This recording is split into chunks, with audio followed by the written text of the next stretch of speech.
இனிய மாலை வணக்கம். அய்யனார் ஜானகி அம்மாள் கல்லூரி தமிழ்துறை சார்பாக நிகழக்கூடிய நூல் வாசிப்பு முற்றம் நிகழ்வு 224. இன்றைய நிகழ்விலே நம்மிடையே நூல் கருத்துரை வழங்குவதற்காக மதுரை அமெரிக்கன் கல்லூரியின் தமிழ் உயராய்வு மையத்தினுடைய தமிழ் உதவி பேராசிரியர் முனைவர் பாசா அரிபாபு அவர்கள் வருகின்றிருக்கின்றார்கள். 15 ஆண்டு கால பணி அனுபவம் வாய்ந்த பேராசிரியர். தன்னுடைய இளநிலை முதுநிலை பட்டப்படிப்பினை அமெரிக்கன் கல்லூரியிலே பயின்றவர். தன்னுடைய எம்ஃபில் முனைவர் பட்ட ஆய்வுகளை தஞ்சை தமிழ் பல்கலைக்கழகத்திலே பயின்ற சிறப்பிற்குரியவர். தொல்காப்பிய அகத்திணை கோட்பாட்டு தளத்தில் தமிழ் நாவல்கள் எனும் பொருண்மையிலே முனைவர் பட்ட ஆய்வினை நிறைவு செய்திருக்கின்றார். இப்பொழுது அவருக்கு கீழாக 4 முனைவர் பட்ட ஆய்வாளர்கள் ஆய்வு செய்து வருகின்றார்கள்.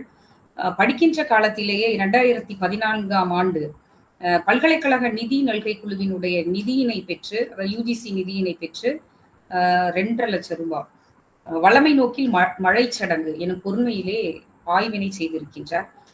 4 நூல்களை எழுதியிருக்கின்றார். ராமாயண ஒயில், அயோத்திய தாசரியம், அடுத்த நூல் திணைமரபும் நவீனமும் இன்றைக்கு பேச இருக்கக்கூடிய ஒரு நூல். ஆசிரியர் எழுதிய நூலையே இன்றைய நூல் கருத்துரையாளர் பேசுகிறார். ஆசிரியரும் அவரே, நூல் கருத்துரையாளரும் அவரே. சிறந்த ஆசிரியருக்கான விருதினை 2021ஆம் ஆண்டு மதுரையிலே பெற்றிருக்கின்றார். Red bond educational and psychological research centre என்கின்ற அமைப்பு 2021ஆம் ஆண்டு அவர்களினுடைய முனைவர் பேராசிரியர் அவர்களினுடைய பணிச்செம்மையை பார்த்து அவர்களுக்கு சிறந்த ஆசிரியருக்கான விருதினை வழங்கி இருக்கின்றது. இவற்றுக்கெல்லாம் மேலாக இதெல்லாம் முறைப்படியான ஒரு அறிமுகம். அரிபாபு சார் அவர்களே எங்களுக்கு ஒரு 6 ஆண்டுகளுக்கு முன்பாக தெரியும். கல்லூரிக்கு ஒரு முறை ஒரு பயிலரங்கிற்கு வந்திருந்தார். அவருடைய துறை சார்ந்த, அதாவது நாட்டுப்புறவியல் சார்ந்து அவர்கள் ஒரு 2 மணி நேரம் பேசியிருப்பார். ஒரு மதிய நேரத்திலே தூக்கம் வரக்கூடிய அந்த பொழுதிலே அருமையாக பேசினார். அத்துணை வினாக்களை தொடுத்தார்கள் மாணவர்கள். இன்னும் கூட அந்த பயிலரங்கம் நெஞ்சமெல்லாம் நிறைந்து நிற்கிறது. அவருடைய உழைப்பும் கதை சொன்ன அந்த திறமும் இன்னும் கூட பசுமையாக இருக்கிறது. பகூன் தமிழ் என்கின்ற ஒரு வலையொலி தளத்தினுடைய நெறியாளராகவும் இயக்குனராகவும் இருக்கின்றார். ஒடுக்கப்பட்டவர்களுக்கான குரலை பேசக்கூடிய ஒரு வலையொலியாக அந்த வலையொலி இருந்து வருகிறது. நமக்கெல்லாம் அறிமுகமாகாத பல்வேறு நாட்டுப்புற கலைஞர்களிடம் பேட்டி கண்டு அதனை பதிவேற்றம் செய்திருக்கின்றார். கண்டிப்பாக நிச்சயமாக ஒரு 20-25 ஆண்டுகள் கழித்து இவருடைய இணையதளம் மிகப்பெரிய ஆய்வு மூலமாக இருக்கும் என்றுதான் சொல்ல வேண்டும். ஆய்வு தரவுகளினுடைய மிகப்பெரிய களஞ்சியமாக இருக்கும். என்னை மிகவும் ஈர்த்தது நரிக்குற அலைக்குடி மக்களை மட்டும் அவர் பதிவு செய்யவில்லை, விளிம்பு நிலை மக்களை மட்டும் அவர் பதிவு செய்யவில்லை. சாப்பாட்டிற்கே போராடக்கூடியவர்கள் எப்படி தங்களுக்கான வாழ்க்கைக்கான ஒரு தொழிலை எந்தெந்த இடத்தில் எல்லாம் பெறுகிறார்கள் என்பதாக ஒரு முறை அவருடைய வலையொலியிலே பார்த்தேன். சாக்கடை ஓடிக்கொண்டிருக்கிறது. பக்கத்தில் இருக்கக்கூடிய நகைக்கடைகளிலிருந்து சின்ன சின்ன துகள்கள் அதன் வழியாக வருமா. அந்த சாக்கடையை அலசி செய்து அதிலிருந்து அந்த சின்ன சின்ன துகள்களை சேகரித்து வறுமைப்பட்டவர்கள் அதை சேகரித்து அதை ஒரு தொழிலாக வைத்து நடத்துகிறார்கள் என்பது என்னை மிகவும் கவர்ந்த ஒரு வலையொலி. ஏன்னா மற்றவங்களாம் கூட நம்ம பார்த்துருக்குறோம். அது நிறைய பட்டியலினத்தை சார்ந்த மக்களாக இருக்கட்டும், இல்லை விளிம்புநிலை மக்களாக இருக்கட்டும், அவர்களுடைய போராட்டங்கள் எல்லாம் நாம் பார்க்கின்றோம். ஆனால் இது எனக்கு வித்தியாசமாக இருந்தது. இவ்வாறு பல இடங்களுக்கும், தமிழ்நாட்டினுடைய பல்வேறு இடங்களுக்கும், குறிப்பாக மதுரையை சார்ந்த பகுதிகளுக்கும் கிராமப்புறங்களை சார்ந்த பகுதிகளுக்கெல்லாம் சென்று அவர் அந்த தரவினை சேகரித்து இணையத்திலே பதிவேற்றம் செய்திருக்கின்றார். வருங்கால ஆய்வாளர்களுக்கு அது நிச்சயமாக பயன் தருவதாக இருக்கும். தமிழ் சார்ந்தும் சமூகம் சார்ந்தும் இயங்கக்கூடிய இன்றைய நூல் கருத்துரையாளர் திணைமரபும் நவீனமும் என்று தான் எழுதிய நூல் குறித்து பேச வருகின்றிருப்பது மகிழ்ச்சி தருகிறது. அன்னார் அவர்களை கல்லூரி சார்பாகவும் தமிழ்துறையின் சார்பாகவும் பெரும் மகிழ்ச்சியோடு வரவேற்று அமைகின்றோம். நன்றிங்கம்மா. தொடக்க உரை வழங்கி சிறப்பித்த அருள்மொழி அம்மா அவர்களுக்கு நன்றி. இப்பொழுது நூல் கருத்துரைக்கான நேரம். பாசா அரிபாபு அவர்கள் எழுதியிருக்கக்கூடிய திணைமரபும் நவீனமும் என்ற நூல் குறித்து பேசுவதற்கு மதுரை அமெரிக்கன் கல்லூரி தமிழ்துறை உதவி பேராசிரியர் முனைவர் பாசா அரிபாபு ஐயா அவர்களை நூல் குறித்து கருத்துரை வழங்க வருமாறு அன்போடு அழைக்கின்றேன். எல்லோருக்கும் இனிய வணக்கம். இந்த இனிய நிகழ்வில் உங்களை சந்திப்பதில் எனக்கு ரொம்ப மற்றற்ற மகிழ்ச்சி. எனக்கு தமிழகத்துல வெவ்வேறு கல்லூரிகளில் எனக்கு ஒரு சின்ன அறிமுகம் என்றென்றாலும் கூட குறிப்பாக இந்த அய்யனார் ஜானகி அம்மாள் கல்லூரியோட ஒரு ஆழமான பிணைப்பு இருக்கிறது. துறைத் தலைவர்கள், பேராசிரியர் நண்பர்கள்லாம் எனக்கு நன்கு அறிமுகமானவர்கள். அந்த வகையில் இந்த நிகழ்வில் குறிப்பாக தொடர்ச்சியாக தமிழ்நாட்டில் அறிவுபூர்வமாக நடந்து கொண்டிருக்கக்கூடிய இந்த நிகழ்வுல ரொம்ப முக்கியமான ஒரு நிகழ்வு இது. தொடர் செயல்பாடு இது. இதுல 204வது நிகழ்வுல நான் இணைஞ்சிருக்கேன் அப்படிங்கிறது ரொம்ப மகிழ்ச்சி. அந்த வகையில் தமிழகத்தை கடந்து தமிழ் பேசக்கூடிய வெவ்வேறு நிலங்களிலிருந்து பெரியோர்கள் இணைந்திருக்கிறார்கள். அந்த வகையில் பேராசிரியர்கள், தமிழ் ஆர்வலர்கள், ஆய்வாளர்கள் உள்ளிட்ட அத்தனை பேருக்கும் என்னுடைய அன்பான வணக்கத்தை நான் தெரிவித்துக் கொள்கிறேன். ஹரிபாபு சார், இடையிடுக்கு மன்னிக்கணும், வீடியோல வந்துடுறீங்களா?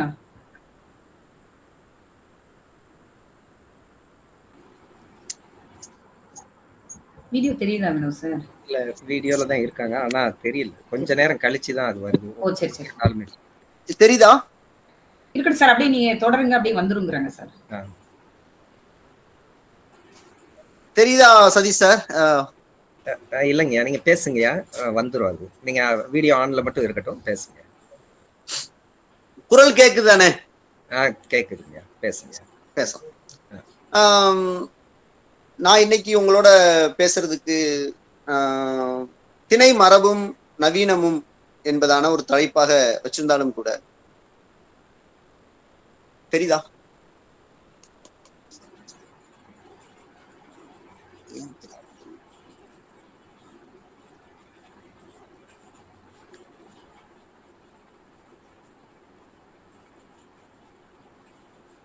புஸ்தகம் தெரியுதா? ஐயா, என்னுடைய புஸ்தகத்தை காட்டுறேன் நானு. இல்ல தெரியலங்க, கொஞ்ச நேரத்துல வீடியோ வரும். அது சில சமயம் இப்படித்தான் இருக்கு. நீங்க பேசுங்க, பின்னால கூட இன்னொரு முறை அந்த நூலை காட்டியிருக்கலாம். அப்படியா? ஆமா.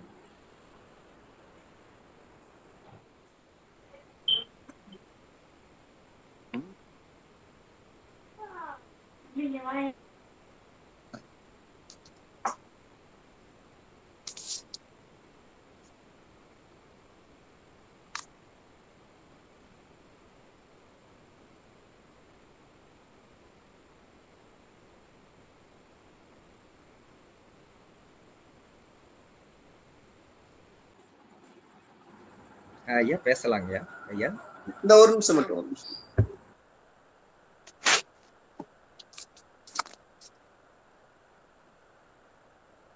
தெரியுதா?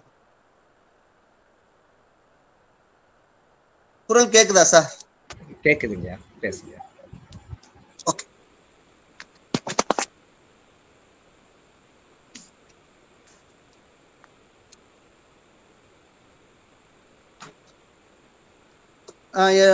சரி, நான் என்னுடைய உரையை நான் தொடங்கிக்கிறேன். நான் என்னுடைய முகம் தெரியலைங்கிறது சொன்னதுனால எனக்கு என்ன ஒரு டிஸ்டர்ப் ஆச்சு, ஐயோ தெரியலையே அப்படின்னு. பரவாயில்ல. இல்ல, 1 நிமிடத்துல வந்துரும், நீங்க பேசுங்க. குறிப்பா தமிழ்ல சங்க இலக்கியங்கள் திணை கவிதைகள் என்று அழைக்கப்படும். சங்க இலக்கிய கவிதைகள் முழுக்கவே நிலம் சார்ந்த திணையியல் கவிதைகள் தான். இந்த திணையியல் கவிதைகளுக்கெல்லாம் ஒரு அடிப்படையாக நமக்கு இருப்பது தொல்காப்பியம் தான். தொல்காப்பியம் எழுத்து, சொல், பொருள் என்றாலும் கூட நம்மளுக்கு 3வது பிரிவில் இருக்கக்கூடிய பொருளதிகாரம் ஒரு இலக்கிய கோட்பாட்டை தமிழ் மரபுல தொகுத்து சொல்லக்கூடிய மிக முக்கியமான ஒரு நூலாக இருக்கு. அதுதான் தமிழ் நிலம் சார்ந்திருக்கக்கூடிய சிந்தனை மரபை நமக்கு ஒரு தொகுத்து சொல்லக்கூடிய, தொகுத்து அளிக்கக்கூடிய ஒரு மிக முக்கியமான ஒரு பழமையான நூலாக அது இருக்கு. இந்த திணை சார்ந்த அறிவு முறைய, சிந்தனை மரபை பின்னால நம்மளுக்கு வளர்த்தெடுத்த ஒரு பெரிய மரபு ஒண்ணு இருக்கு. நான் இந்த உரைக்குள்ள எப்படி என்னை ஒரு 40 நிமிடம் பேசுவதற்கான இந்த உரையை எந்த மாதிரி நான் தொகுத்து வச்சிருக்கேன் அப்படின்னு கேட்டோம்னா, நான் ஒரு திணை சார்ந்த ஆராய்ச்சிக்கு எப்படி வந்தேன் அப்படிங்கிறது ஒரு பிற்பகுதியாகவும், முன்பகுதியாக தமிழ்ல எப்படி திணை சார்ந்த ஆராய்ச்சிகள் நடந்திருக்கு அப்படிங்கிறத உங்களுக்கு நான் சொல்ல வேண்டிய கட்டாயம் எனக்கு இருக்கு. ஒரு விபத்தா நான் எப்படி ஒரு முனைவரப்பட்ட ஆய்வுக்குள்ள வந்தேன் அப்படிங்கிறத ஒரு கதை மாதிரி நான் சொன்னேன்னா உங்களுக்கு நல்லா விளங்கும் நான் நம்புறேன். நான் மதுரையில நான் எம்ஏ முடிச்சுட்டு எம்ஃபில் பிஹெச்டிக்காக தஞ்சை தமிழ் பல்கலைக்கழகம் நான் வந்து போய் சேர்ந்திருந்தேன். நான் குறுந்தகை பெண்பார் புலவர்கள் பாடல்களில் இருக்கக்கூடிய பெண்ணிய கருத்துக்கள் அப்படிங்கிறது என்னுடைய எம்ஃபில் ஆய்வு. எனக்கு ஒரு பெரிய திருப்தி இல்லை. ஆனா என்னுடைய பிஹெச்டி வந்து ரொம்ப வலுவானதாகவும் சிறப்பானதாகவும் இருக்கணும் அப்படிங்கிறதுல நான் முழுசா நம்பினேன். நான் அப்போ ஏதான ஒரு புதிய விஷயத்துல நம்ம வந்து ஆராய்ச்சி செய்யணும் அப்படிங்கிறது என்னுடைய நோக்கமா இருந்துச்சு. இப்படி வந்து ஒரு பெரிய தேடல் கொண்டிருக்கக்கூடிய ஒரு காலகட்டத்துல சரியா 2006 இறுதியில காலச்சூடுல ஒரு கட்டுரை ஒண்ணு வந்துருச்சு. காலச்சூடு பத்திரிகை உங்களுக்கு தெரியும், தமிழில் தொடர்ச்சியாக வந்துகிட்டு இருக்கக்கூடிய ஒரு இலக்கிய இதழ்களின் மிக முக்கியமான ஒரு இதழ், தீவிரமான ஒரு இலக்கியத்துக்கு பங்களிப்பு செஞ்சுட்டு இருக்கிற இதழ் நல்லா தெரியும். அந்த இதழ் இப்போ வச்சிருக்கேன். உங்களுக்கு வந்து என்னுடைய முகமே தெரியல, எப்படி நான் ஒவ்வொரு புஸ்தகங்களா காட்டுறதுன்னு எனக்கு ஒரு பெரிய சந்தேகம் இருக்கு. என்றாலும் கூட அந்த 2006 இறுதியில காலச்சூடு இதழ்ல அது கமல்ஹாசன் அட்டப்படம் போட்டிருக்கோம். அதுல ஒரு கட்டுரை ஒண்ணு வந்துருந்துச்சு, ரொம்ப முக்கியமான கட்டுரை. அது என்ன கட்டுரைனா, கே ஐயப்ப பணிக்கர் எழுதிய கட்டுரை, தொல்காப்பியத்தின் சமகால முக்கியத்துவம் அப்படிங்கிறது அந்த கட்டுரையினுடைய தலைப்பு. தமிழ்ல வந்து நீலபத்மநாபன் மொழிபெயர்ப்பு செஞ்சிருந்தார். அந்த கட்டுரையை நான் வாசிச்சானதுக்கு பிற்பாடு நான் ஒரு பெரிய உற்சாகத்துக்கு வந்தேன். எனக்கு ஒரு பெரிய திறப்பு வந்துச்சு. அந்த கட்டுரை என்ன சொல்லுச்சு அப்படின்னு கேட்டீங்கன்னா, அது ஒரு மாத பத்திரிகையில் வந்த இலக்கிய பத்திரிகையில் வந்த கட்டுரை. நான் தொடர் வாசகன், காலச்சுவடியினுடைய வாசகன். அந்த கட்டுரை நான் வாசிக்கிறேன். எனக்கு கிடைச்சது வந்து வேற ஒரு திறப்பு.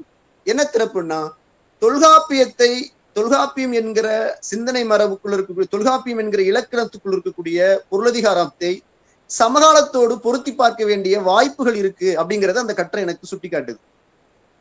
அப்போ உடனே நான் என்ன பண்றேன்னா, என்னுடைய பிஹெச்டி தலைப்பை நம்ம இப்படி அமைச்சுக்கிட்டா என்ன அப்படிங்கிற மாதிரி என்னுடைய முனைவரப்பட்ட தலைப்பை வந்து நான் வந்து தொல்காப்பிய அகத்திணை கோட்பாட்டு தளத்தில் தமிழ் நாவல்கள் என்பதாக நான் வந்து என்னுடைய முனைவரப்பட்ட ஆய்வை பதிவு செய்யறேன். இப்போ உங்களுக்கு அந்த கே ஐயப்ப பணிக்கர் யார் அப்படிங்கிறத உங்களுக்கு நான் சொல்லணும். ரொம்ப இந்த சபைக்குள்ள கிட்டத்தட்ட 50 பேர் இருக்கீங்க, பேராசிரியர்கள், ஆய்வாளர்கள், தமிழ் ஆர்வலர்கள் நிறைய பேர் இருக்கீங்க. மிக முக்கியமான ஒரு பெயரை, ஒரு ஆய்வாளரை உங்களுக்கு இந்த இடத்துல நான் அறிமுகப்படுத்துறேன். அவர் தமிழ் நிலம் சார்ந்தவர் இல்ல, மலையாள நிலம் சார்ந்தவர் தான். கேரள இலக்கியத்தில் மிக முக்கியமானவராக கருதப்படக்கூடிய கே ஐயப்ப பணிக்கர் என்பது அவருடைய பெயர். திருவனந்தபுரத்தினுடைய பல்கலைக்கழக கல்லூரியில அவர் வந்து ஆங்கிலத்துறை பேராசிரியர். கிட்டத்தட்ட 1930களில் பிறந்தவர், 2006 தான் இறக்குறார். அவருடைய ஆராய்ச்சியில மிக முக்கியமான ஒரு ஆராய்ச்சியை வந்து திணையியல் ஆராய்ச்சியை முன்வைக்கிறார். என்ன வைக்கிறார் அப்படின்னா, நாம் கோட்பாடுகள் என்று நாம் சொல்லிக் கொண்டிருக்கிற கோட்பாடுகள் எல்லாம் வெளிநாட்டு கோட்பாடுகளாக இருக்கிறது. ஆனால் திராவிடம் சார்ந்திருக்கக்கூடிய நிலத்துக்குள்ள இருந்து, திராவிட சித்தாந்த மரபுக்குள்ள இருந்து நாம் ஒரு கோட்பாட்டை உருவாக்க முடியும். அந்த கோட்பாட்டுக்கான வெளிச்சம் தமிழில் இருக்கிறது, தொல்காப்பிய பொருளதிகாரத்தில் இருக்கிறது. தொல்காப்பிய பொருளதிகார இலக்கணத்தை சமகாலத்துக்கு உட்படுத்தினோம் என்று சொன்னால் அது ஒரு திராவிட மாடல் கோட்பாடை போல, திராவிட சித்தாந்தத்திலிருந்து உருவாகி வரக்கூடிய ஒரு கோட்பாடாக, நம் நிலத்திலிருந்து உருவாகி வரக்கூடிய ஒரு கோட்பாடாக இருக்கும் என்று அவர் வந்து முன்வைக்கிறதா அந்த அவருடைய ஒட்டுமொத்த ஆய்வுகளும். இந்த உரையாடல் போயிட்டு இருக்கிற போது தமிழில் அவர் வந்து எப்படி அறிமுகமாறாரு அப்படின்னா ரொம்ப சுவாரஸ்யமா இருக்கு. எனக்கு இதெல்லாம் எனக்கு நான் ஆய்வை தொடங்கினதுக்கு பிற்பாடுதான் எனக்கு வந்து என்னுடைய பயணத்துலதான் கிடைச்சது. அப்போ கவிஞர் சிற்பி அவர்கள் மிக முக்கியமான ஒரு வேலையை தமிழ்நாட்டுக்குள்ள அவர் செஞ்சிருந்தார். குறிப்பாக ஆய்வு புலத்துக்குள்ள ஒண்ணு செஞ்சார். இந்த இடத்துல அதை நம்ம அவருக்கு சிற்பி பாலசுப்ரமணியம் அவர்களுக்கு வந்து ஒரு நன்றியா கூட இந்த இடத்துல நம்ம வந்து சொல்ல முடியும். அவர் என்ன செய்யறாரு, கே ஐயப்ப பணிக்கிற கோவைமுத்தூர் பாரதியார் பல்கலைக்கழகத்துக்கு கூட்டு வந்து ஒரு 3 நாள் மிக முக்கியமான ஒரு தொல்காப்பியத்தை மையமாக வைத்து ஒரு கருத்தரங்கத்தை நடத்துறார். மிக முக்கியமான கருத்தரங்கம். அதுல வெவ்வேறு ஆய்வாளர்கள் எல்லாம் அந்த காலகட்டத்தில் கலந்துக்கிறாங்க. கிட்டத்தட்ட 2003களுக்கு முன்னால, 2002களுக்கு பக்கத்துல அந்த கருத்தரங்கம் நடக்குது. இந்த செய்தியை வந்து நான் உங்களுக்கு எப்படி சொல்றேன் அப்படின்னு கேட்டீங்கன்னா, எனக்கு சிற்பி பாலசுப்ரமணிய அவர்கள் தான் எனக்கு சொன்னார். இந்த கதையெல்லாம் சொன்னது சிற்பி பாலசுப்ரமணியவன். என்னுடைய சிற்பி பாலசுப்ரமணிய ஐயா அவர்கள் என் ஆய்வுக்காக நான் அவரை வந்து வீட்டுல பொள்ளாச்சியில வச்சு அவருடைய நேர்காணல் செய்யற போதுதான் இந்த செய்தியை சொல்றார். திணை சார்ந்த ஆய்வுகள் தமிழ்நாட்டுக்குள்ள எப்படி நிகழ்த்தப்பட்டது, குறிப்பாக தொல்காப்பியம் என்கிற பொருளதிகாரத்தில் இருக்கக்கூடிய இலக்கிய கோட்பாட்டை சமகாலத்துக்கு எப்படி கொண்டு வந்து ஆய்வு நிகழ்த்தலாம் என்கிற இந்த சிந்தனை மரபு எப்படி உருவாகி வந்தது என்கிற விதமான என்னுடைய சந்தேகங்களுக்கு எல்லாம் அவர் பதில் சொல்லிக்கிட்டே இருக்கார். இப்படிதான் நாங்க வந்து ஐயப்ப மணிக்கர் தான் நம்மளுக்கு ரொம்ப முக்கியமான முன்னோடி முயற்சி தமிழ்ல. அவர் தான் இந்த சிந்தனையை தொடர்பாக தொடர்ச்சியாக கட்டுரைகளை எழுதியிருக்கிறார், தொடர்ச்சியாக பேசி கொண்டிருக்கிறார். அவரை நாங்க வந்து இங்க கோயம்புத்தூர் பல்கலைக்கழகத்துக்கு கூட்டிட்டு வந்து 2 நாள் தங்க வைத்து நாங்கள் வந்து இந்த உரையாடலை முன்னெடுத்தோம். இதன் அடிப்படையில கோயம்புத்தூர் பாரதியார் பல்கலைக்கழகத்தின் கீழாக தமிழ்நாட்டில் முதலாக தொல்காப்பிய பொருளதிகாரத்தை மையமாக வைத்து நவீன இலக்கியத்தோட பொருத்தி பார்க்கக்கூடிய ஒரு முதல் ஆய்வேடு சிற்பி பாலசுப்ரமணியன் அவர்களுடைய நெறியாள்கையின் கீழ் நிகழ்கிறது. ஆய்வாளர் பேர் கு சிவமணின்னு பேர். அவங்களுக்கு பேர் சிவமணி. அவங்கள நான் சந்திச்சிருக்கேன். நான் அவங்க என்ன எடுக்கிறாங்கன்னா தமிழ் மலையாள நெய்தல் நில நாவல்கள் என்பதாக அவர் எடுத்துக்கிறாங்க. அவங்க தொல்காப்பிய திணை கோட்பாட்டு அடிப்படையில் தமிழ் மலையாள நெய்தல் நில நாவல்கள், நெய்தல் நிலத்தை மட்டும் பொருத்தி பார்க்கிற ஒரு ஆய்வேடு அந்த தலைப்பை எடுத்துக்கிட்டு அவங்க ஆய்வு செய்யறாங்க. கு சிவமணி என்பவர்கள் மகளிர் தான், பெண் தான். ரொம்ப முக்கியமான ஆய்வேடு. அந்த ஆய்வேட்டை நான் கோயம்புத்தூர் பாரதியார் பல்கலைக்கழகத்துல பார்த்தேன். நான் அன்னைக்கு தொடங்கிய அந்த உரையாடல் மெல்ல மெல்ல மெல்ல, இது நான் சொல்றது கல்வி புலத்துல, நான் இதுக்கு முன்னால நான் தமிழ்ல நம்ம முன்னோர்கள் யாரெல்லாம் வேலை செஞ்சிருக்காங்கிறத நான் அடுத்து சொல்றேன். நான் அதற்கு பிறகு அந்த சிந்தனை வயப்பட்ட கோயம்புத்தூர்ல ஒரு நல்ல ஒரு ஆரோக்கியமான உரையாடல் போயிட்டு இருக்கிற அந்த நேரத்துல மிக கோவை ஞானி அவர்கள் வந்து இந்த சிந்தனையில ரொம்ப ஈர்க்கப்பட்டவர். தொடர்ச்சியாக தொடக்கத்திலிருந்து வேலை செய்துட்டு இருக்கிறவர். அவருடைய மாணவராக அறியப்படக்கூடிய கோயம்புத்தூர் பாரதியார் பல்கலைக்கழகத்தில் இன்னைக்கு திருவாரூர் மத்திய பல்கலைக்கழகத்தில் இருக்கக்கூடிய பேராசிரியர் க ஜவஹர் என்கிற ஒரு பேராசிரியர், அவர் தான் அதுக்கு அடுத்த ஒரு ஆய்வேட்டை வந்து தொல்காப்பியத்தை இலக்கணத்தை மையமாக வைத்து காலந்தோறும் திணை மரபு எப்படி தற்காலம் வரைக்கும் இருக்கிறது என்கிற பொறுமையின் கீழாக அவர் ஒரு ஆய்வேட்டை அவர் நிகழ்த்துகிறார். இது தமிழ்ல 2வது ஆய்வேடுன்னு சொல்லலாம் என்னுடைய புரிதலுக்கு அடிப்படையில. இதெல்லாம் நான் பதிஞ்சிருக்கிற காலகட்டத்துல இந்த மாதிரி ஆய்வுகள் நிகழ்ந்ததுன்னு எனக்கு தெரியாது. நான் வந்து ஆய்வு தலைப்பை தெரிவு செய்ததுக்கு பிற்பாடு என் ஆய்வுக்காக நான் வந்து மேற்கொண்டு முயற்சி செய்து கொண்டிருக்கிற போது அடுத்து தகவல்களின் அடிப்படையில் நான் வந்து சிற்பி ஐயா தான் எனக்கு ஒரு மிகப்பெரிய வழிகாட்டுதலை வந்து உருவாக்கினார். ஆய்வேட்டை வந்து எப்படி உருவாக்கணும், யாரை சந்திக்கணும் என்கிற எல்லா விஷயத்தையும் எனக்கு வந்து சொன்னார்.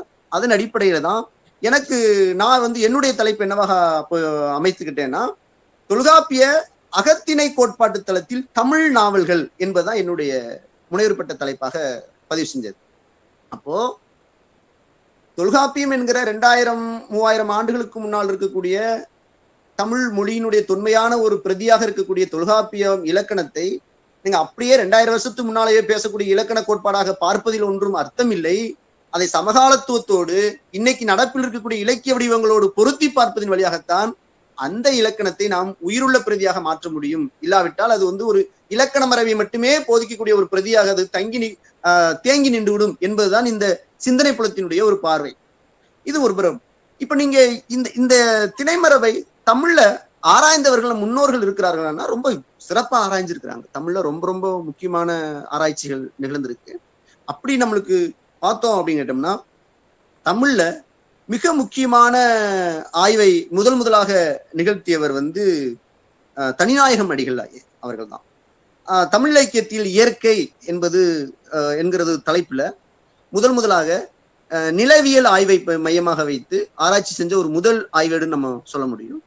அதற்கு பிறகு கைலாசபதியுடைய ஆராய்ச்சியும் நமக்கு சொல்ல முடியும். கிராய்க் போயிற்று தமிழில் வீரநிலை கவிதைகள், அதுவும் ஒரு திணை தொடர்பான சிந்தனை மரபிலிருந்து தமிழ் சமூகம் எப்படி கட்டமைக்கப்பட்டிருக்கிறது என்பதான ஒரு மிக முக்கியமான ஒரு ஆய்வேடு.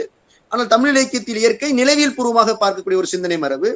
அதுக்கு அடுத்து மிக முக்கியமான ஒரு கட்டுரையாக அல்லது ஆராய்ச்சி செஞ்சவராக அடுத்து வைப்பது ஈழ இலக்கியத்தில் அல்லது ஈழ நிலத்தில் மிக இலக்கிய முகங்களாக அறியப்படக்கூடிய சிறு சிந்தனையாளர்களாக அறியப்படக்கூடிய கைலாசபதிக்கு அடுத்து கார்த்தியேசி சிவத்தம்பி பண்டை தமிழ் சமூகம் ஒரு வரலாற்று புரிதலை நோக்கி என்கிற ஒரு கட்டுரை, ரொம்ப ரொம்ப முக்கியமான ஒரு கட்டுரை. பண்டை தமிழ் சமூகம் ஒரு வரலாற்று புரிதலை நோக்கி என்கிற தலைப்பில் எழுதப்பட்ட ஒரு கட்டுரை, ரொம்ப முக்கியமான கட்டுரை. அது எப்படி பண்டை தமிழ் சமூகம் நிலவியலின் அடிப்படையில் ஒரு சமூக கட்டமைப்பாக அது இருக்கிறது என்பதாக அது ஒரு மார்க்சிய கண்ணோட்டத்தில் ஆராயக்கூடிய ஒரு கட்டுரையாக அது இருக்கும்.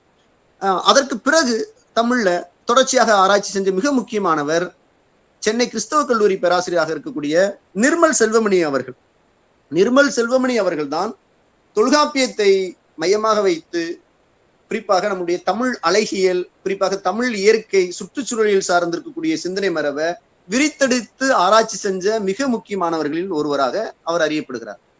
அதற்கு பிற்பாடு கோவை ஞானி மார்க்சிய கண்ணோட்டத்தில் நின்று தமிழ் நிலம், தமிழ் தேசிய கண்ணோட்டத்தோடு சேர்ந்து மார்க்சிய இடதுசாரி சூழலோடு சேர்ந்து வெவ்வேறு பிரதிகளை அவர் அணுகி பார்த்தார். குறிப்பாக சிலப்பதிகாரத்தை அணுகி பார்த்தார், தொல்காப்பியத்தை வாசித்து பார்த்தார், சங்கிலக்கிய கவிதைகளை அவர் வாசித்து பார்த்தார். அதன் அடிப்படையில் கோவை ஞானி அவர்கள் திணை சார்ந்த ஆராய்ச்சியை முன்னெடுத்தவர்கள் மிக முக்கியமானவராக இருக்கிறார். அதற்கு பிறகு இந்த சிந்தனைகளை எல்லாம் உருவாக்கியதின் அடிப்படையில் மிக முக்கியமான கட்டுரைகளை எழுதியதின் அடிப்படையில் சிற்பி பாலசுப்ரமணியன் ஐயா அவர்கள் முன்னணியில் இருக்கிறார். அதற்கு பிறகு தமிழவன் அவரிடம் அவருடைய சிந்தனை போக்கு இருக்கு. இப்படி அறிஞர்கள் பார்வையாக நம்ம ஒரு பட்டியலை நம்ம தொகுத்தோம் அப்படின்னு கேட்டோம்னா, நம்மளுக்கு நண்பர்கள் எல்லாருக்கும் தெரியும், திணைசார் வாழ்க்கையை கொண்டவர்கள், திணைசார் கட்டமைப்பில் தான் நம்முடைய இலக்கியங்கள் எழுதப்பட்டிருக்கிறது. அது சங்க இலக்கியமாக இருந்தாலும் சரி, அது நம்மளுக்கு ஒரு இலக்கணம் சொல்லக்கூடிய தொல்காப்பியமாக இருந்தாலும் சரி, என்றாலும் கூட இந்த திணை சார்ந்த இந்த சிந்தனை மரபை அடுத்த கட்டத்துக்கான ஆய்வு செய்தவர்களாக நம்மளுக்கு முன்னோடிகளாக நாம் ஒரு பெரிய பட்டியலை கொடுக்க முடியும் அப்படின்னு சொன்னோம்னா, தனிநாயகம் அடிகள், கா. சிவத்தம்பி, கைலாசபதி, நிர்மல் செல்வமணி, சிற்பி பாலசுப்ரமணியன், கோவை ஞானி, தமிழவன், மிக முக்கியமானவராக பே. மாதையன் போன்றோர்னு ஒரு பெரிய பட்டியலை நமக்கு கொடுக்க முடியும். இவர்கள் எல்லாம் இப்ப பே. மாதையன் அவருடைய ஆய்வு ரொம்ப ரொம்ப முக்கியமான ஆய்வு. ஆனால் அவர் ஒரு தொல்காப்பியத்தை திணை சார்ந்த ஆய்வுல ரொம்ப முக்கியமான ஒரு பங்களிப்பை செஞ்சிருக்கிறார். ஆனா தொல்காப்பியத்தை சமகாலத்துவப்படுத்துகிற சிந்தனைக்குள்ள அவருடைய ஆய்வு வந்ததா நமக்கு தெரியல. அதாவது இது நான் கிரிட்டிக்கா சொல்லல, நானு அதுக்குள்ள அவரு வரல. ஆனா ரொம்ப முக்கியமான திணை சார்ந்த ஆராய்ச்சியை முன்னெடுத்த ரொம்ப ரொம்ப முக்கியமானவர்கள ஒருத்தர். ஆனா இதுல ரொம்ப வலுவாக சமகாலத்துவப்படுத்துற சிந்தனை மரபை நமக்கு உருவாக்கி கொடுத்து அதனுடைய தேவைகளை வலியுறுத்தியவர் கேரள இலக்கியத்தினுடைய ஆங்கில துறை பேராசிரியர், மலையாள கவிதை உலகில் மிக முக்கியமானவராக அறியப்படக்கூடிய கே. ஐயப்ப பணிக்கர் தான் இந்த சிந்தனை மரபை நமக்கு தமிழ் நிலத்துக்குள்ள கொடுத்தவர். அது தொடர்பாக தொடர்ச்சியாக அவர் ஆய்வுகளை நிகழ்த்தினார். இன்னைக்கு ஐயப்ப பணிக்கருடைய ஆய்வுகள் தமிழ்ல கிடைக்குது. இந்திய இலக்கிய கோட்பாடுகள், சூழல் பொருத்தம் என்கிற தலைப்புல மிக முக்கியமான ஒரு ஆய்வு நூல் ஒண்ணு வந்திருக்கு. மாற்று வெளியீடு அப்படிங்கிறத நண்பர்கள் கண்டிப்பாக வாசிக்கணும் அப்படிங்கிறது என்னுடைய பரிந்துரை பட்டியல் இருக்கு.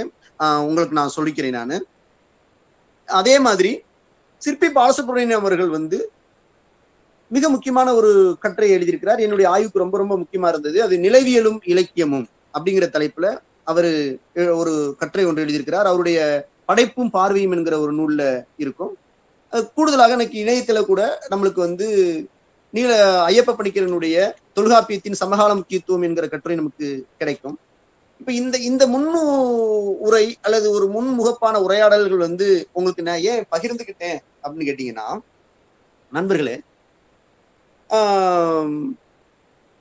தொல்காப்பியத்தை மிக முக்கியமான பிரதியாக பார்க்கிறோம். தொல்காப்பியத்துடைய பொருளதிகாரம் நமக்கு களவு பத்தி பேசுது, கற்பை பத்தி பேசுது, அகம்பார்ந்து சார்ந்த தியரியை கொடுக்குது, புறம் சார்ந்த தியரியை கொடுக்குது, ஓமையை பத்தி பேசுது, மெய்ப்பாட பத்தி பேசுது, எல்லாம் பேசக்கூடிய ஒரு சிந்தனை மரபாக இருக்கு. அப்படின்னா அத நம்ம அப்படியே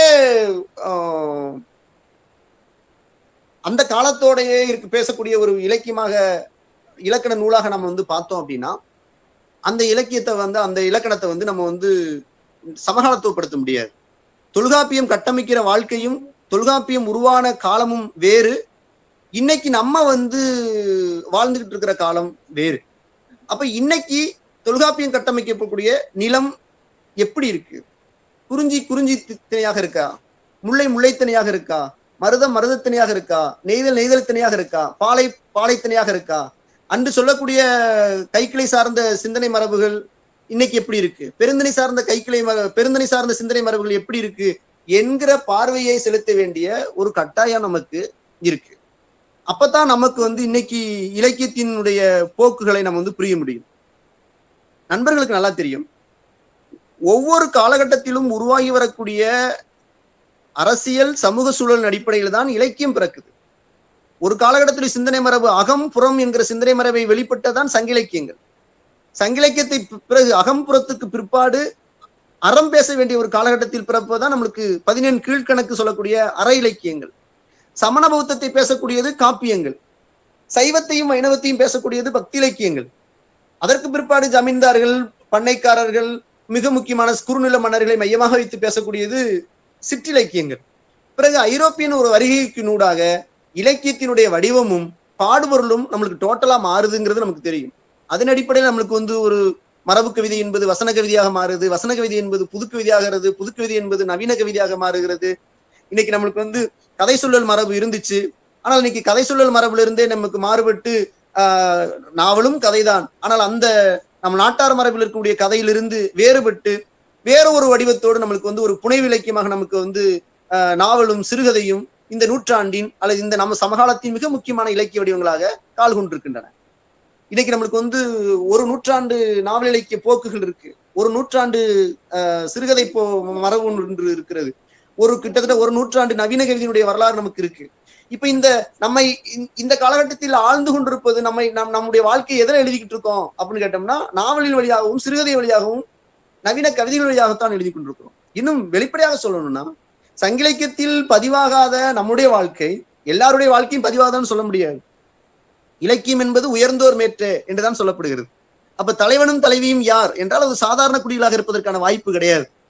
சிலப்பதிகாரத்தில் பேசப்பட்டக்கூடியவர்கள் கூட தமிழ் அந்த சமூகத்தில் மிக முக்கியமான வணிக குழுக்களாக இருந்தவர்கள், மிக முக்கியமான உயர்ந்த நிலையில் இருந்த சமூகத்தை தான் காப்பியங்கள் கூட பதிவு செய்கிறது. சிற்றிலக்கியத்தில் தான் சின்ன சின்ன குழுக்கள் பதிவாகிறதை நாம் பார்க்க முடியும். புறவர்கள் பதிவாகிறார்கள், பல்லர்கள் பதிவாகிறார்கள், உழைக்கக்கூடிய சில சில சமூகங்கள் பதிவாகதை நம்ம பார்க்கலாம். ஆனால் நாவல் இலக்கியத்தில் தான் தனிநபர் வாழ்க்கையிலிருந்து எல்லா சமூகத்தினுடைய வாழ்க்கையும் நமக்கு பதிவாகுவதை நம்ம ஆழமா பார்க்க முடியும். அப்ப நான் உங்களுக்கு சொல்றது அல்லது நமக்கு நாமே சொல்லிக்கிறது, இந்த நூற்றாண்டின் தலை சிறந்த ஒரு இலக்கிய வடிவமாக இருப்பது எதுன்னு கேட்டோம்னா நாவல் இலக்கியம் தான்.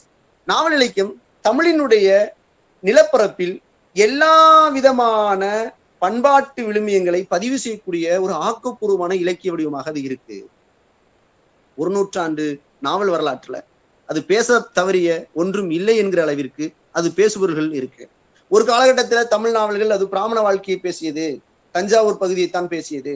ஒரு காலகட்டத்தில் பிரதாபமுதியார் சரித்திரம், பத்மாவதி சரித்திரம், கமலாம்பாள் சரித்திரம், இந்த சரித்திரங்கள் எல்லாம் உயர்ந்த சமூகத்தில் இருக்கிறவர்களைத்தான் பேசியது, குறிப்பாக பிராமணர்களைத்தான் பேசியது.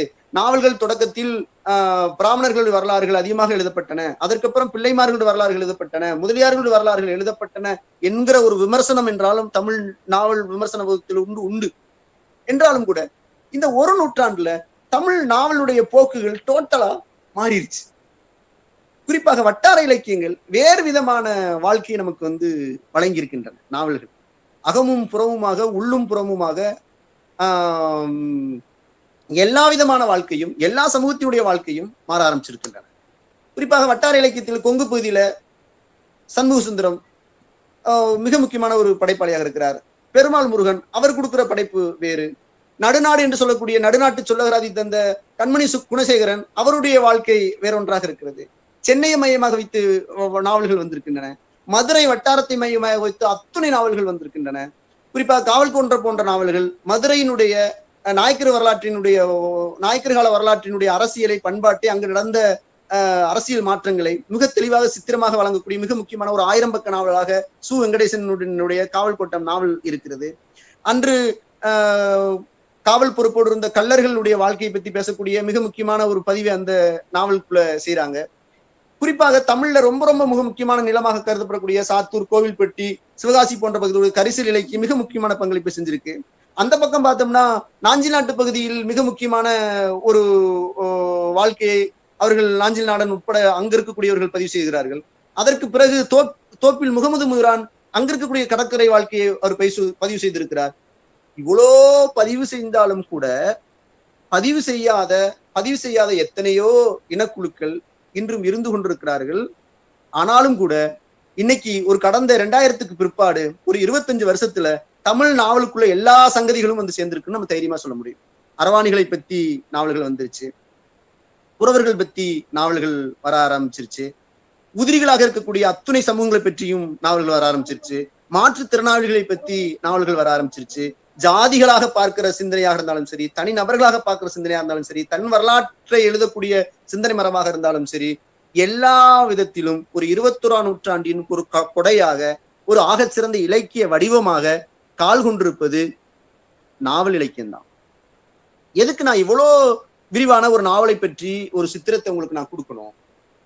இது நான் வந்து உங்களுக்கு தெரியல அப்படின்றதுக்காக நான் பேசிட்டு இருக்கல. நிச்சயமா அப்படி என்னுடைய இந்த இந்த இந்த இந்த ஒரு நாவல் பத்தி பேசியது அந்த அர்த்தத்துல நான் பேசல. நான் கிட்டத்தட்ட நமக்கு நாமே அதை வந்து திரும்ப தொகுத்து சொல்லிக்கிறதுக்காக கூட நான் சொல்லிக்கிறேன். நான் யோசிச்சு பாத்தீங்கன்னா சங்கிலக்கியத்திலிருந்து சிற்றிலக்கியம் வரைக்கும் கூட வடிவமும் வேறு, அதில் பாடப்பட்டிருக்கக்கூடிய பாடுபொருளும் வேறு என்றாலும் நீங்கள் 21ஆம் நூற்றாண்டு இலக்கியமாக கொண்டாடப்படக்கூடிய நாவல் இலக்கியம்தான் தமிழகத்தில் இருக்கக்கூடிய அத்துணை சமூகங்களை பற்றியும் அத்துணை சங்கதிகளை பற்றியும் பேசக்கூடிய ஆகச்சிறந்த இலக்கிய வடிவமாக இருக்கிறது. இப்போ இந்த திணைமரபை நம்ம எப்படி பொருத்தி பார்க்க போறோம்? சங்க இலக்கியத்தில் இருக்கக்கூடிய திணைகள் பேசாத செய்திகளை எப்படி நாவல்கள் பேசுகின்றன என்கிறதான் இப்ப நம்ம பேச போறோம். இப்ப நான் என்னுடைய தலைப்புக்கு தொல்காப்பிய அகத்திணை கோட்பாட்டு தளத்தில் தமிழ் நாவல்கள் என்பதாக நான் எடுக்கிறேன். நான் நம்மளுக்கு குறிஞ்சி திணை தெரியும். குறிஞ்சி திணைனா முதல் பொருள் மலையும் மலை சார்ந்த இடமும். அங்க இருக்கக்கூடிய கருப்பொருள் என்ன? அங்களுடைய கருப்பொருள் என்றால் ஒரு நிலத்தில் இருக்கக்கூடிய பண்பாடு சார்ந்த வாழ்க்கை தான் கருப்பொருள். அப்ப குறிஞ்சியினுடைய பண்பாடு என்ன? அங்க இருக்கக்கூடிய மக்கள் யாரு? மலை மக்கள் இருப்பாங்க, குறவர்கள் இருப்பாங்க, தேன் இருக்கும், திணை இருக்கும், அவருடைய சிறு சிறு விவசாயங்கள் இருக்கும், அங்க இருக்கக்கூடிய ஒரு தெய்வங்களுடைய வழிபாடு இருக்கும், முருகன் வழிபாடு இருக்கும். என்பதான ஒரு சித்திரத்தை நம்ம வந்து சொல்லி பார்க்கிறோம். இதைத்தான் தொல்காப்பியம் நமக்கு வகுத்து தருது இல்லையா? இப்ப நான் பேசுறது எப்படி தொல்காப்பியனுடைய திணை மரபு இன்னைக்கு சமகாலத்துல இருக்கான்னு நம்ம பாக்குறதுக்கான ஒரு முயற்சியை நாவலுக்குள்ள எப்படி எடுத்து பார்க்கலாம் அப்படிங்கிறத உங்களுக்கு நான் பகிர்ந்துக்கிறேன். நான் இப்ப முல்லை திணைன்னு வந்தோம்னா நமக்கு ஒரு லேண்ட்ஸ்கேப் இருக்கு. அது வந்து முல்லை அது இடைநிலம், குறிஞ்சிக்கும் மருதத்துக்கும் இடையில் இருக்கக்கூடிய நிலம், அது வந்து முல்லை நிலம். அது ஆயர் சார்ந்த வாழ்க்கை இருக்கு. அங்க வந்து ஒரு ஆணிரைகள் சார்ந்த வாழ்க்கை, அதை ஒட்டியான சமூகம், அதுல ஒட்டியான ஒரு உற்பத்திகள், பால் தயிர் சார்ந்த உற்பத்தி உறவுகள், ஆணிரை தான் மிக முக்கியமான ஒன்றாக அது கட்டமைக்கப்பட்டிருக்கு. அதுக்கப்புறம் மருதம் திணை வர்றோம். நீங்க மருதத்திணை வந்தீங்கன்னா அது வந்து வேற ஒரு வாழ்க்கையை நமக்கு வழங்குகிறது. விவசாயத்தை வந்து வேளாண்மை நமக்கு வந்து சொல்லுகிறது. ஆனா நண்பர்களை நல்லா தெளிவா புரிஞ்சுக்குங்க. நம்ம இன்னைக்கு பேசக்கூடிய அரசியலோட சங்க இலக்கிய நிலத்தை நாம் அணுகவே முடியாது. குறிஞ்சி நிலம் அப்படின்னா அது வந்து ஒரு அழகான ஒரு காதலையும் காமத்தையும் தொகுத்து தரக்கூடிய ஒரு கவிதைகளாக அது இருக்கும். இரவுக்குறியிலும் பகல்குறியிலும் வந்து தலைவன் தலைவியை சந்தித்து போவது, தூய்மையான ஒரு காதலை பேசுவது, ஒரு ஒப்பற்ற காதலை பேசுவதாகத்தான் நம்மளுக்கு வந்து ஒரு குறிஞ்சி நில கவிதைகள் அறிமுகமாகும். முல்லை நிலை கவிதைகள் இருத்தலை மையமாக வைத்து நமக்கு பிரிவை பேசிப்போம், காத்திருத்தலை மையமாக வைத்து பேசும். மருதத்திணை கவிதைகள் முழுக்க முழுக்க ஒரு ஊடலாக இருக்கும். ஒரு உயிராக காதலித்த ஒரு தலைவன் காதலித்த காலகட்டத்தை மறந்து இன்னொரு பரத்தை சார்ந்த இன்னொரு உறவுக்குள்ள போறத ஒரு சண்டையும் சிக்கலுமாக ஒரு ஊழல் சார்ந்த விஷயத்தை பேசக்கூடிய ஒன்றாக இருக்கும். நெய்தல் நிலத்துக்கு வாங்க பார்ப்போம். நெய்தல் நிலத்துக்கு குறிப்பு என்ன சொல்லுவீங்க நீங்க? இறங்குதல், இரங்கலும் இரங்கல் நிமித்தமும். அது முதற் பொருள் கடல் நிலம் சார்ந்த பகுதி. அங்க இருக்கக்கூடியது வந்து வேற ஒரு வாழ்க்கை என்றாலும் கூட நண்பர்களை நல்லா தெளிவா புரிஞ்சுக்குங்க. நெய்தல் நில கவிதைகள் முழுக்க முழுக்க நெய்தல் நில பண்பாட்டை ஒரு ஒரு பகுதிக்கு ஒரு 10% அளவுக்கு கூட அங்க இருக்கக்கூடிய சமூக மக்களை பற்றி பேசவே கிடையாது. இப்போ நமக்கு தைரியமாக சங்க இலக்கிய கவிதைகளை ஒரு விமர்சன பூர்வமாக அணுகலாம் அப்படின்னு கேட்டோம்னா, குறிஞ்சி வாழ்க்கையும் முல்லை வாழ்க்கையும் மருதம் வாழ்க்கையும் நெய்தல் வாழ்க்கையும் எந்த வாழ்க்கையும் ஒரு ஒட்டுமொத்த அசலாக அங்க இருக்கக்கூடிய மக்களுடைய பாடுகளை பேசக்கூடிய ஒரு பதிவுகளாக சங்க இலக்கிய பதிவுகள் நமக்கு அறிமுகமாகவே ஆகாது. சங்க இலக்கியத்தினுடைய அகக்கவிதைகளுடைய நோக்கம் அது அல்ல.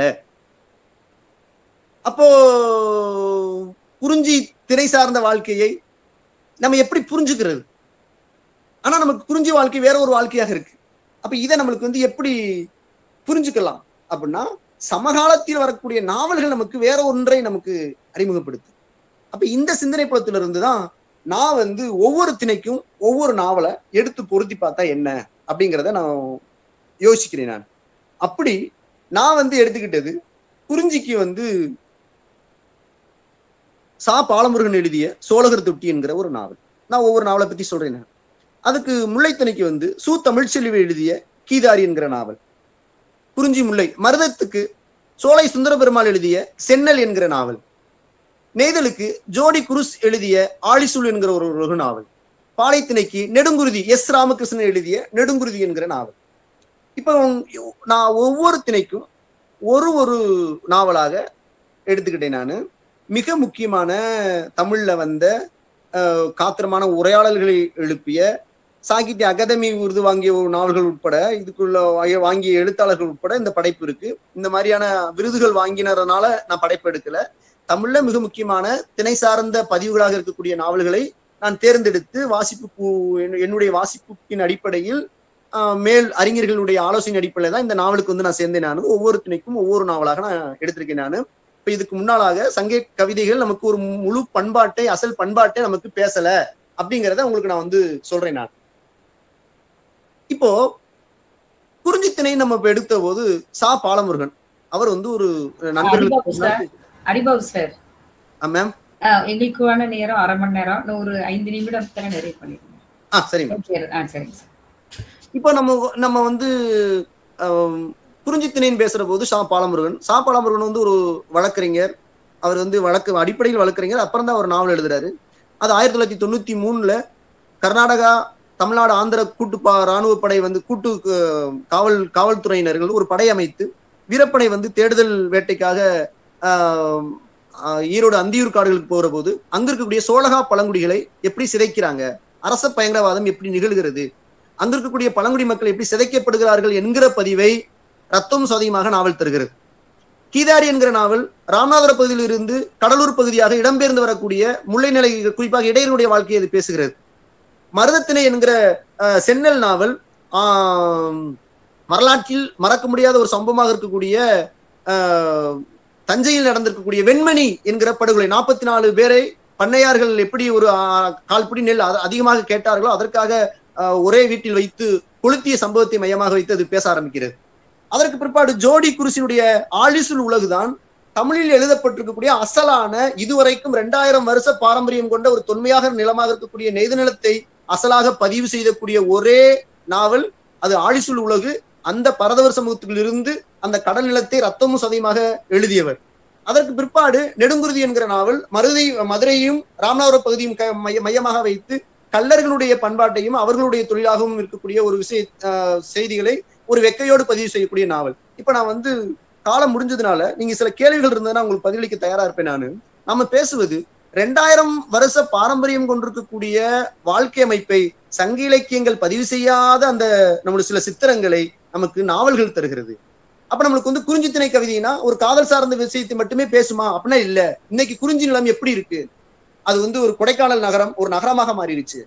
அங்க இருக்கக்கூடிய பூர்வக்குடிகளுக்கு இடம் என்னவாக இருக்கு, பூர்வக்குடிகள் சிதைக்கப்படுகிறார்கள். அங்க இருக்கக்கூடிய பண்பாடு சார்ந்த வாழ்க்கை என்னவாக இருக்கு, மாறிடுச்சு. உணவு என்னவா இருக்கு, மாற்றத்துக்குள்ளாயிருச்சு. இப்படி ஒவ்வொரு திணையும் நம்ம எடுத்துட்டு வரும்போது ஒவ்வொரு திணையும் சமகால 2000 வருஷ பயணத்துக்கு பிற்பாடு நிலம் சார்ந்த விஷயத்தை நாம் வந்து ஒரு அடையாளப்படுத்த முடியும் என்றாலும் கூட அதில் தங்கியிருக்கக்கூடிய பண்பாடும் அதில் இருக்கக்கூடிய அரசியலும் சமகாலத்தில் முற்றிலும் மாறுபாடாக மாறிவிட்டது.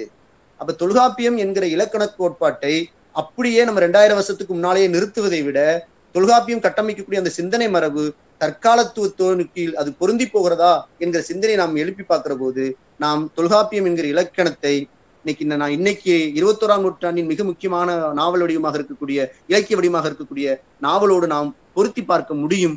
பொருத்தி பார்த்தோம் என்று சொன்னால் நம்மளுடைய திணை சார்ந்த மரபு இன்னைக்கு 2000 வருஷத்துக்கு பிற்பாடு எந்த பயணத்தில் இருக்கு, அது என்ன விதமான பிரச்சனைகளை நம்ம சந்திக்கிறது என்பதை அடையாளப்படுத்துவதற்கான வாய்ப்பு இருக்கு அப்படிங்கிறது தான். கடைசியா எங்களுடைய மதுரை அமெரிக்கன் கல்லூரிக்கு ஈழ இலக்கியத்தின் மிக முக்கியமான கவிஞராக இருக்கக்கூடிய சேரன் அவர்களை நாங்க பேச கூப்பிட்டிருந்தோம். அவர் வந்து ஒரு திணை தொடர்பான ஒரு உரையாடல் அவர் வந்து பேசினார். பேசின போது அவர் வந்து ஒன்றை ரொம்ப தெளிவாக வைத்தார். நமக்கு வந்து ஒரு 7 திணை இருக்கு, அகம் 7 புறம் 7 என்று பேசிக்கிட்டு இருக்கோம், அல்லது நமக்கு திணை மரபுன்னு பேசிட்டு இருக்கோம். இன்னைக்கு 21ஆம் நூற்றாண்டு நம்ம வந்து ஒரு புது திணையை பத்தி பேச வேண்டியிருக்கு. அது என்ன திணைனா நகரம் சார் திணை, நகரத்திணை என்று நாம் பேச வேண்டியிருக்கு. அப்ப நம்மளுக்கு தொல்காப்பியம் சொன்ன அகம் 7 புறம் 7 திணையை நம்ம அப்படியே வச்சுட்டு இருக்கணும் அவசியம் இல்லை. அவரே சொல்றார் திணைமயக்கமும் ஏற்றுக்கொள்ளலாம் என்று சொல்லுகிறார் என்றால் திணை விரிவாக்கமும் ஏற்றுக்கொள்ளலாம் அப்படின்னு அவர் சொல்லுகிறார் என்று சொன்னால் தொல்காப்பியத்தை நாம் சமகாலத்துவப்படுத்துகிற போது திணை சார்ந்த விரிவாக்க சிந்தனையோடு நாம் அணுகி பார்க்கலாம் என்று அவர் சொல்லுகிறார். அதே மாதிரி தான் என்னுடைய முனைவர் பட்ட ஆய்வேடும் திணை சார்ந்த விரிவாக்கத்தை முன்வைத்து நிகழ்த்தப்பட்ட ஆய்வேடு. குறிப்பாக இந்த உரையாடலுக்காக நான் எடுத்துக்கொள்ளப்பட்ட இந்த நூல் திணை மரபு நவீனமும் என்கிற இந்த நூல் நான் ஒவ்வொரு நாவலாசிரியர்களோடு விரிவாக நிகழ்த்தப்பட்ட நேர்காணலும் அதனுடைய உரையாடலும் தொகுத்தளிக்கப்பட்டிருக்கு. இந்த நூலினுடைய பிற்பகுதியில தொல்காப்பியத்தின் சமகால முக்கியத்துவம் ஐயப்ப பணிக்கினுடைய கட்டுரையும் சிற்பி பாலசுப்ரமணியருடைய நிலவியலும் இலக்கியம் என்கிற ஒரு கட்டுரையும் இடம்பெற்றிருக்கு.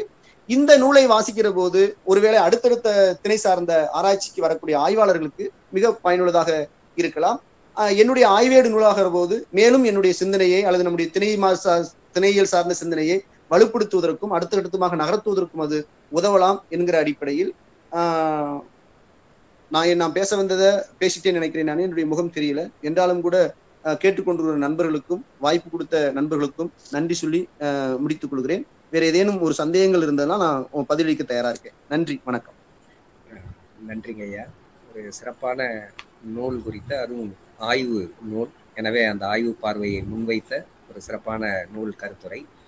தொல்காப்பியத்தை வெறும் நூல் நயம் பாராட்டுதல் என்கின்ற அளவில் நிறுத்திவிடாமல் சமகாலத்தோடு பொருத்தி பார்க்கின்ற ஆய்வு தேவை, அதை முன்வைக்கின்ற ஒரு நூல். ஆய்வு முன்னோடிகள் எவ்வாறு அந்த தொல்காப்பியத்தை அவர்கள் கோணத்தில் பார்வையிட்டார்கள், நாம் இன்றைய சமகாலத்தோடு எப்படி அதை நாவல்கள் வழியாக அதை பொருத்தி பார்க்க முடியும் என்பதை மிக அழகாக எடுத்துரைத்தீர்கள். கூடுதலாக நிறைய நாவல்களோடு ஒவ்வொரு திணைக்கும் தனித்தனியாக இந்த ஆய்வை நாம் நீங்கள் சொன்னது மாதிரியே முன்னெடுத்து செல்லவும் முடியும். அந்த வகையில் சிறந்த ஒரு நூல் கருத்துரை வழங்கிய அரிபாபு ஐயா அவர்களுக்கு நன்றியை தெரிவித்துக் கொள்கிறோம். நன்றிங்க ஐயா. இந்த நிகழ்வு குறித்து கருத்துரை வழங்குவதற்கு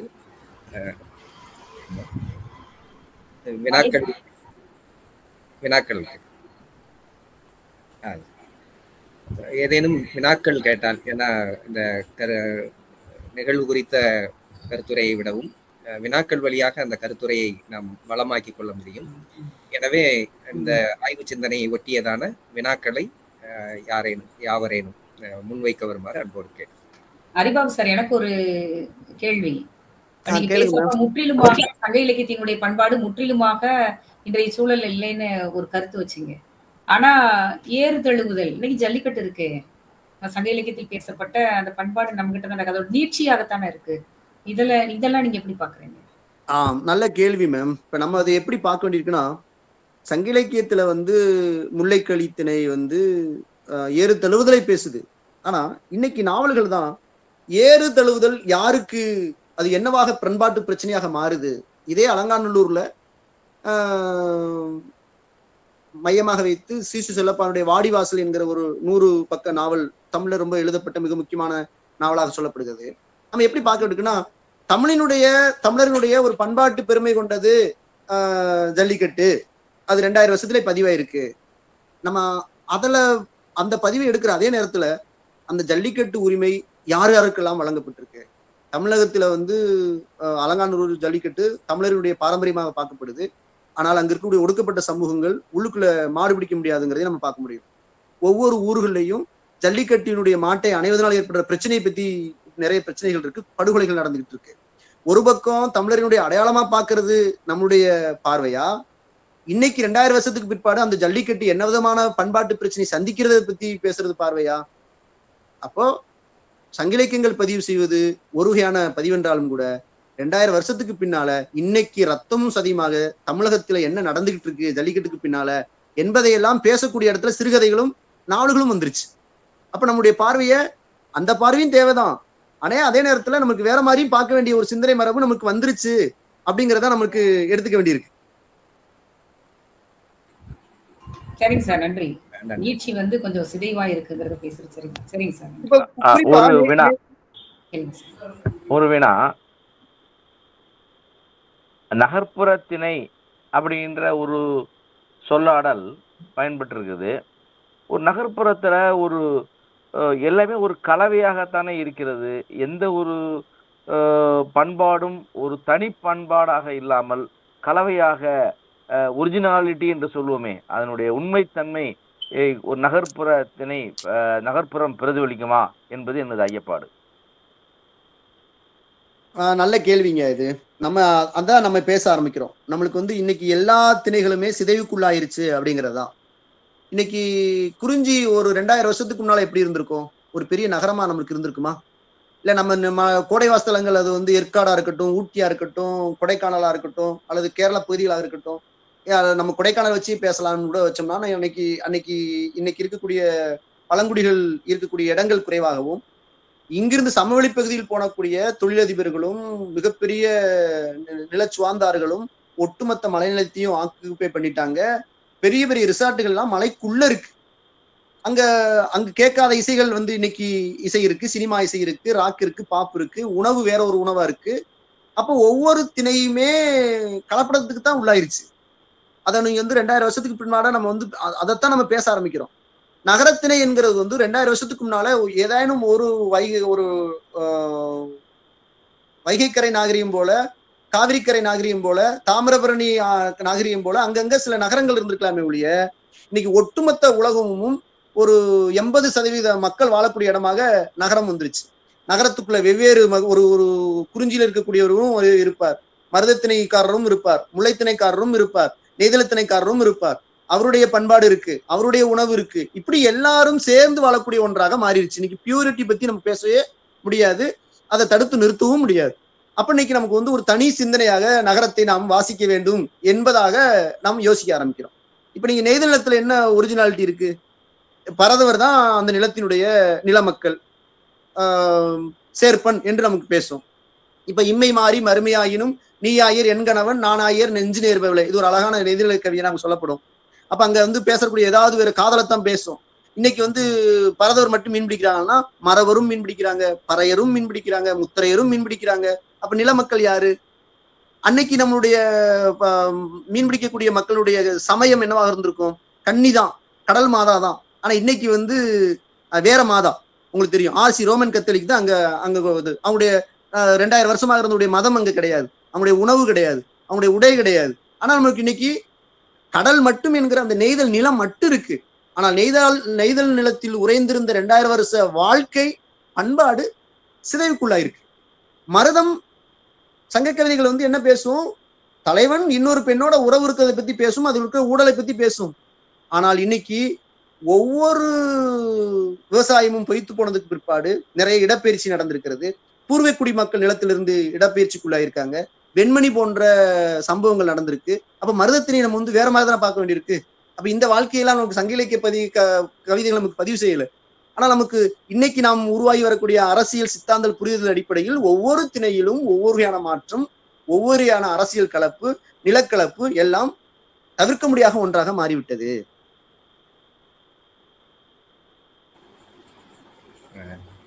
வணக்கம் ஐயா. சரியா, வேற கேள்விகள் போலாம். இனிய வணக்கம் ஐயா. ஒரு வினாக்கள். இப்போ நம்ம 5 திணை மரபுகளை வந்து சொல்ல வந்தீங்க நாவல்கள்ல.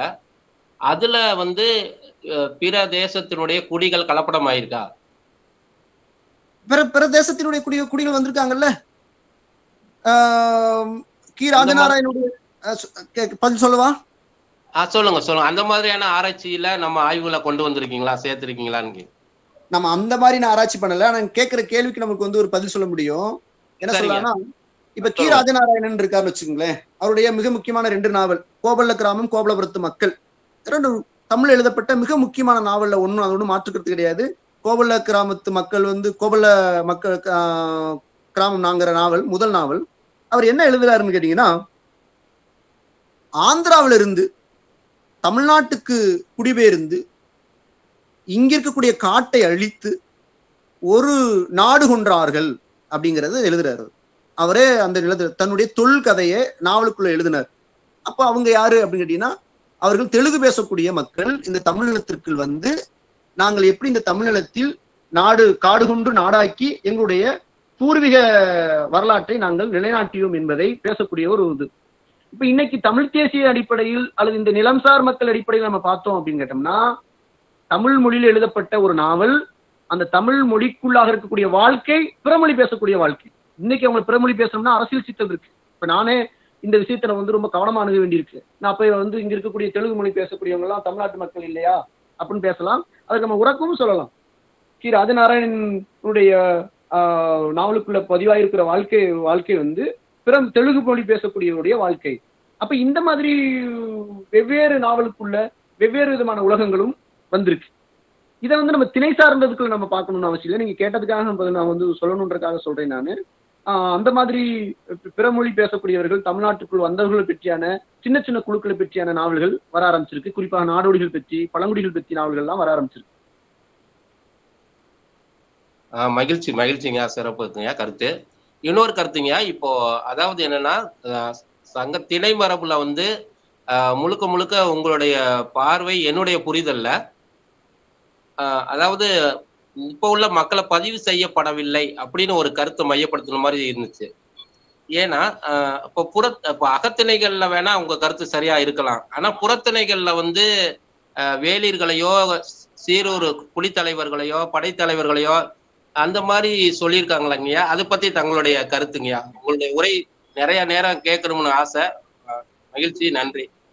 ரொம்ப நன்றி. ஆனா உங்களுக்கு என்னுடைய பதில் என்னவா இருக்கும் நமக்கு சரியா சொல்லணும்னா, வேளிர்கள் வேந்தர்களுக்கு அடுத்திருந்தவர்கள் வேளிர்கள் ஒரு எங்கிருந்து உருவாகி வந்தார்கள் அப்படின்னா, ஒரு சாதாரண இப்ப ஒரு பாரியோ ஆய் அண்டிரன் இந்த மாதிரி சொல்லக்கூடிய கடையேழு வள்ளல்கள் எல்லாமே நமக்கு அடிப்படையில ஒரு சாதாரண மக்களை ஆதரித்ததற்கான ஒரு பதிவுகள் சங்க இலக்கியத்துல இருக்கே ஒழிய, அவர்களும் கிட்டத்தட்ட அதிகார வர்க்கத்தினுடைய அடிப்படையில் இருந்தவர்கள் தான்.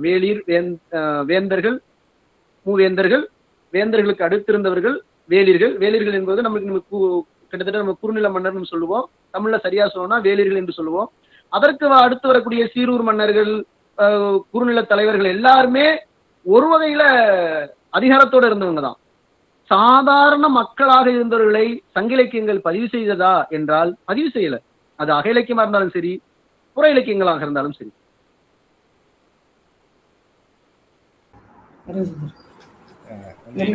நன்றிங்கய்யா.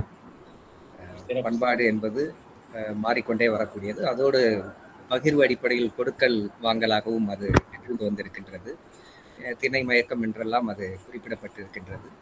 எனவே இன்னும் கூடுதலாக சிந்திப்பதற்கு வழிவகை செய்கின்ற வகையில் ஐயா அவர்களுடைய பேச்சும் விவாதமும் அமைந்தது.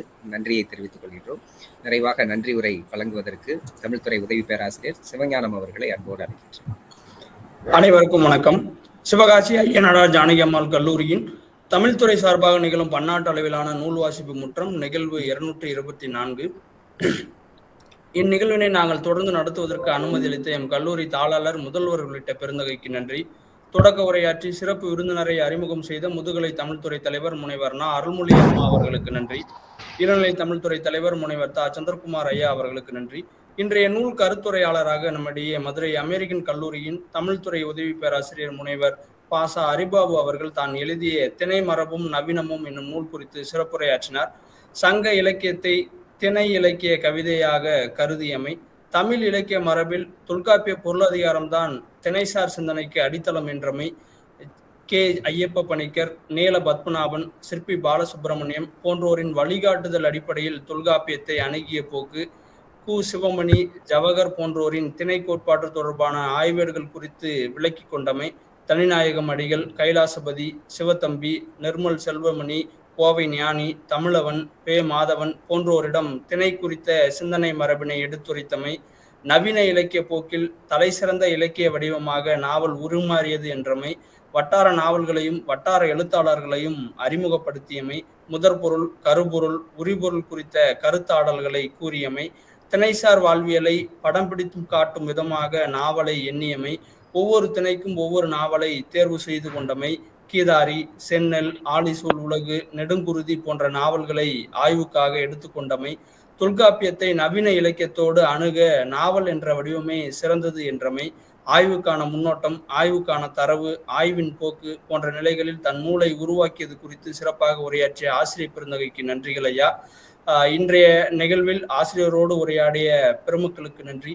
தொடர்ந்து நூல் வாசிப்பு முற்ற நிகழ்ச்சியில் பயணிக்கின்ற மலேசியாவை சேர்ந்த முனைவர் அருள்நாதன், முனைவர் குணசீலன் சுப்பிரமணியன், திரு மேகவர்ணன் ஜெகதீசன், சிங்கப்பூரை சேர்ந்த முனைவர் ரத்தின வெங்கடேசன், திரு மேஜர் இளங்கோவன், திரு கோவிந்தராஜன், திரு சவுந்தரபாண்டியன், திரு ஆறுமுகசாமி, திரு ராமசாமி ஐயா போன்றோருக்கும் நன்றிகள். இந்நிகழ்வில் இணைந்துள்ள உள்நாடு மற்றும் வெளிநாடு வாழ் தமிழ் ஆர்வலர்கள், பேராசிரியர்கள், ஆய்வு மாணவர்கள் உள்ளிட்ட அனைவருக்கும் நன்றி. வாசிப்பு வெறும் பொழுதுபோக்கு அல்ல, அது ஒரு தவம்.